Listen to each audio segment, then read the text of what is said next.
I kid you not, it happened within a flash of a second. Like nilisikia tu dirisha ikafunguliwa and the person akangangana kuiba simu. So ile kushtuka. Hi guys, my name is Diana Aoko and welcome back to my channel. If this is not your first time, if it's your first time, karibu sana and hope you feel welcomed and enjoy my content. I have missed you guys. I've been wanting to do a sit down story time video, but kumekuwa tu na makelele estate yetu for this whole week. So in today's video I'll be narrating to you the number of times nimeibiwa and how, or nimejaribu kuibiwa and how it went. Yeah, so let's jump straight into the video. My first encounter when I had just finished Form 4. Okay, all of them were after I finished Form 4. So I had just finished Form 4 and I remember I was given my first phone. It was my mom's phone, a Nokia Asha. If you remember Nokia Asha, they are one of those phones zenye zilitokea na kina ni blueberry ama ni strawberry. Ile blackberry, yeah, blackberry. Ilikuwa kwa hiyo category. It was the few pioneer smartphones. So I had this Nokia Asha. I really loved it. Yani, so this day I had nilikuwa natoka kwa my sister's place. I was heading home. My sister that time alikuwa anaishi like you had to connect 2 cars to our place. So nilikuwa nimetoka kwake, so niko Rounda. If you know Rounda, the outer ring roundabout that connects Kariobangi yote, Mathare yote, Huruma, and then kicherebuka hivyo inaenda kama unaenda Doni, Buru, Pipeline, Mtindua, hiyo. Yeah, that roundabout that connects them. Iko karibu na Moi Air Force. Yeah, that one. So mimi nimeshuka nikapanda sasa gari ya kwenda kwetu. I remember very well it was a 14-seater matatu and I went nikaka ile dirisha. Unaona ile the seats nyuma kabisa kwa dirisha. That's where I sat. So mimi nimefika nimekaa nikaangalia dirisha. It was firm enough. I was confident hapa sitaibiwa. So nimetoa simu. I am on my phone. I can't remember what I was doing on my phone. And then at the corner of my eye, I can see someone approaching my window. So I didn't mind because I knew my dirisha imefungwa. By the time mtu anang'ang'ana kufungua dirisha, nitakuwa nimeshaweka simu kando. I kid you not, it happened within a flash of a second. Like nilisikia tu dirisha ikafunguliwa and the person akangangana kuiba simu. So ile kushtuka, kwanza nikapiga nduru. Nilishtuka nikapiga nduru. I was like, why? Simu ikaanguka chini. That is what helped me, because remember the guy is outside na mimi niko ndani ya gari, so hangefikia my phone from outside. And I kid you not, this guy, unaona venye alikuwa anakam, alipenduka akarudi kwenye alikuwa ametoka without even running. Yani it's like it was a normal thing. The mamas who sell sweets and those who sell fruits, they were just there and they didn't even budge. Like it's like, yo, nilishtuka. I was traumatized for like a year. I could not remove my phone kwa gari. Like if you are calling me, I'll call you back nikifika place naenda, but kwa gari tunipate kwa gari na simu hivi. I was traumatized. I think it took me like a week before I boarded a matatu. Yeah, that was the first attempt and I was so lucky simu yangu haikuenda. My second encounter, it was with the t-shirt people. I'm sure if you've been keen, or if you've been watching news, or if you're in TikTok, you have met people talking about how they've been conned by t-shirt people. And I kid you not, watu wamekuwa Nairobi for the longest time. Because back in when they tried to kunibia, it was in 2017. So yeah. So I remember nilikuwa tutaora sijui nilikuwa naenda wapi. Nikapatana na wao. This guy akanisimamisha. They had that van. I remember it was a white van. And then kulikuwa na watu wengi. They had t-shirts kwa mkono. Akanipea t-shirt, akaniambia, madam shika. Kama unatumia line safari kwa mshika, hii tunapeana offer ya Safaricom, we have a promotion. I'm like, oh, thank you. And then they were like, okay, ukichukua t-shirt lazima to confirm kama kulikuwa namba ya Safaricom, so please give us your number to confirm. I'm like, sure. Nikawapea namba yangu. So they were like, would you like to play a game?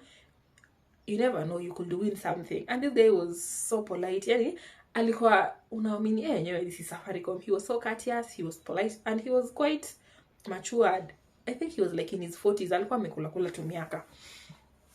Yeah, so I'm like, no problem. So me, this time I'm alert, I'm like, mimi amtaniibia. And then I play this game. Kuna numbers and then you chagua. Sijui kama unakumbuka tukiwa watoto, kuna when you're choosing a balloon, ulikuwa unachagua balloon, unachagua number, and then the number it determine the size of the balloon you get. So something kituka hiyo. For those who get it. So nikachagua number, and to my luck I had won a tablet. Hey, Diana. I had won a tablet. But so they were saying this tablet, so this is where the catch is. The tablet is worth 50k or 60k, I can't remember, but it was a big amount of money. So they told me, niwape 10k, I go home with the tablet instead of paying full price. Nikawambia, so for a minute they got into my mind. I'm like, wow, a tablet for 10,000, that is so affordable. And I had just come from school. Backstory, my whole form 4 sikuwaenda home. Nilikuwa nasomea KCSE. Yeah, sikuwaenda home. Plus it was the year yenye Matiang'i alikuwa so serious, because the previous year 2015 walikuwa wameiba exams sana. So 2016, yani everything was tight on us. So I remember that there were no visitings. We didn't have a prayer day with our parents like the normal years, the other years. So we were just at school, and I never went home. So I had a lot of pocket money saved, and I was like, nikitoa 10k from my savings, it won't hurt. But so the problem was I didn't have my money with me, ilikuwa home. So I'm like telling this guy, but lakini sina pasa ati madam atapiga simu utumiwe. Hii kikwenda utalia kwa choo. Watu wanakula mazawadi mzuri. So this guy is insisting, mpaka imefika point nikawa nilazimishia, like, you have to buy this tablet. Mimi nikamwambia sina pesa, nikatoka nikaenda. Si alinitukana. He was so mad. So that is what, like, I was like, why is he so mad if it's something free? Si hata mtu mwingine atabahatika tu na apate hiyo tablet if it was not meant to be mine. Yeah, that is in 2017. I went home, nikapigia my people that story, walinicheka. They were like, shukuru Mungu, because you are about to be swindled. Oh, that is the second time. Twice a charm. Yani, siku yangu ilikuwa inaningoja. Yani, Nairobi was like, niachie huyo while doing press ups. Yeah, so so that is in 2017. Nothing. Sijawahi ibiwa. Even when I left Nairobi and went to another city to study, sikuwahi ibiwa simu or anything. And then in 2022, yeah, siku ya nyani ilifika. My day came. And I remember on that day where I was working previously, tulikuwa tunaenda job hadi Sunday, and then unachukua off katikati ya wiki. It was a sales job. So, and I was based in a mall, and malls are usually busy on weekends. So I could not afford missing job weekends. So nilikuwa nachukua off katikati ya wiki. So hii siku moja, this one off day, I was to do like a million things, because sometimes uko off, you are so tired because umekuwa ukiamka the whole day, unarudi late, alafu job yenyewe it was quite hard. So some off days I just like sleep the whole day. And I remember this off day I had a lot to do. Like, I had errands upon errands to run. And we were with my sister, so we went, ran our errands. I remember even we had lunch at this cute place. We went, took pictures. And then, backstory, the phone was an iPhone. I'm not saying that ukibiwa Android si uchungu, but it was my iPhone and I felt so bad, so bad. So my sister and I, we went, took photos. I remember while taking the photos, I wanted to wipe my lenses well, so nikatoa case and simu yangu ilikuwaga na, okay, kama umeuza simu, you know, if you worked in sales before, especially for an industry, they have stickers or warranties where you used to get, you as proof of what you sold, ndio unatumiwa kulipwa nayo commission. So the whole month simu nilikuwa nimeuza, nilikuwa nimezi-staple the warranty cards, nimezi-staple alafu nimeziweka nyuma ya my phone case.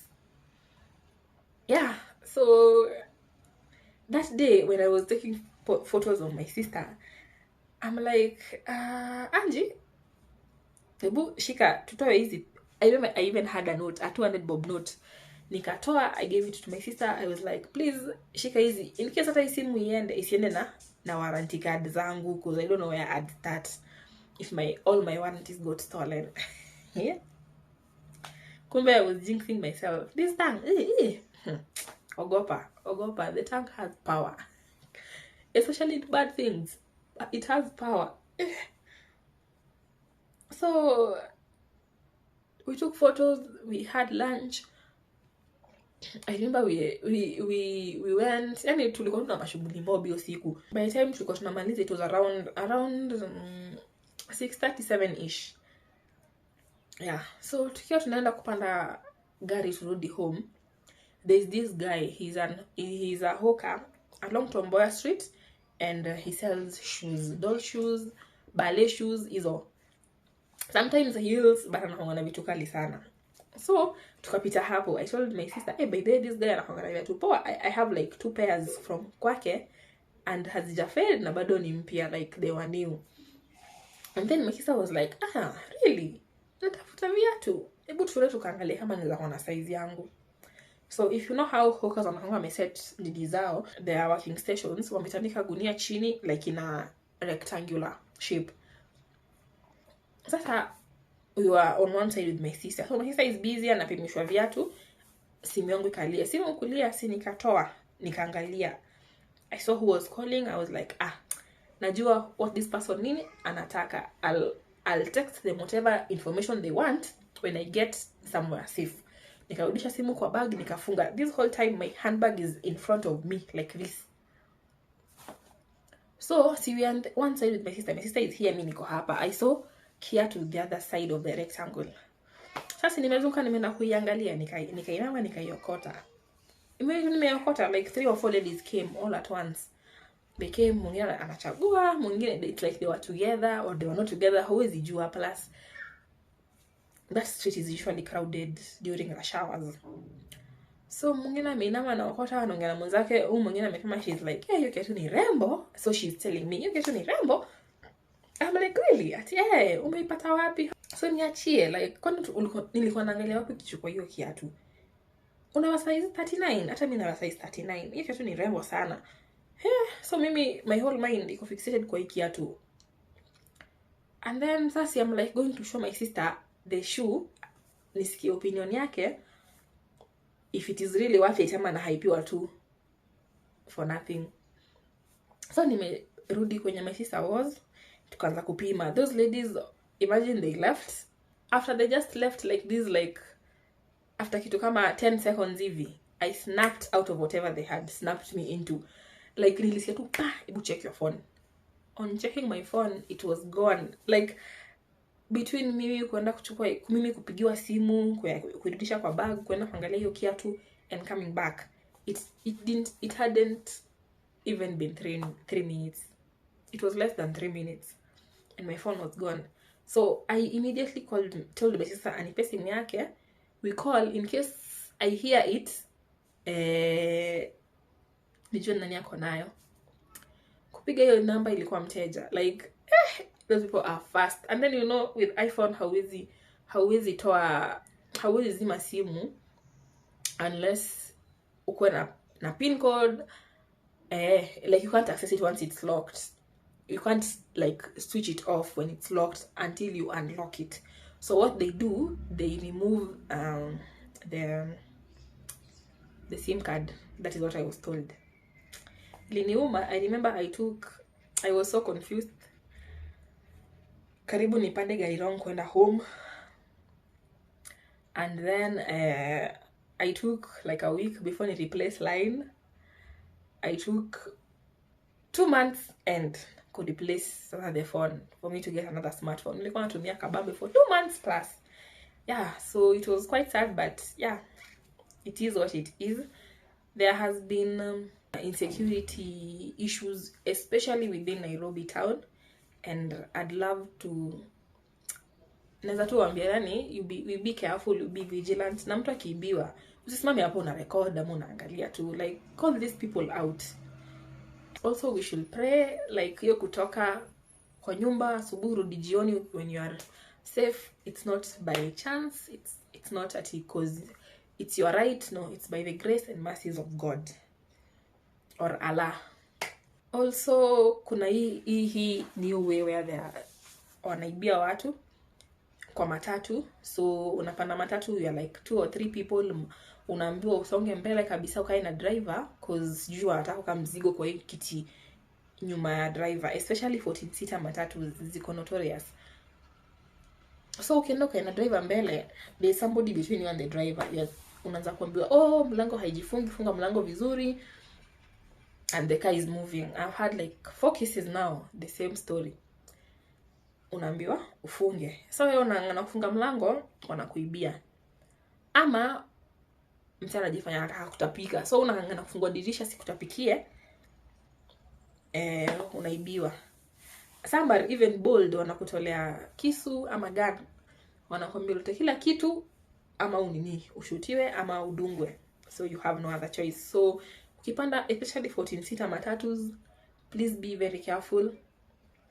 Ukiingia gari uone umeanza kubaki peke yako, wewe conductor na maybe msee mmoja, be very careful. Listen to your guts. Imagine your guts will warn you beforehand, like you'd rather wait. Hata heri usimame kwa matatu than upande matatu ibiwe. Imagine kunyongwa. Alafu waizi wa sahi, they are so bad because they not only steal from you, they also hurt you, which is so bad. Overall, let's pray and hope that everything will be better in the near future. Yeah, so that's the end of my story. If ushawaibiwa, whichever city you are, please, you can tell us how it went and maybe educate somebody asiibiwe na the same style. And yeah, that's all. Also ukibiwa, don't worry. Sometimes your life is way precious than that phone. Yeah, so you just give out the phone if it comes to that. Otherwise, I'll see you in my next video. Hope you love this video, and don't forget to share, don't forget to comment, don't forget to like. Please, let's push my content. At least YouTube need to recommend to other people. And for the new people, karibuni sana. Yeah, that's all from me today. See you next time. Bye bye.